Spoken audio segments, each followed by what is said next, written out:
Дојранските ученици да посетуваат настава во училниците. Ваков е предлогот на училиштата и општината со оглед дека во Дојран нема големи паралелки, а има и повеќе подрачни училишта.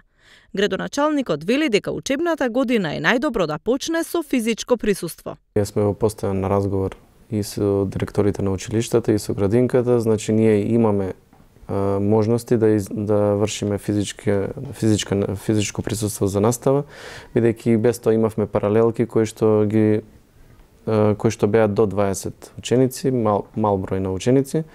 И затоа мислам дека сме спремни да вршиме настава со физичко присуство на учениците и ќе инициираме да се одвива на ист начин, меѓутоа со строги правила, со строги протоколи кои што ги препиша и со секако контрола и од нас како локална самоуправа врз училиштата дали се спроведуваат истите, така што мислам дека веќе од 1 октомври би требало да започне наставата со физичко присуство. Во основното училиште во Дојран, заедно со подрачните училишта, има вкупно 250 ученици.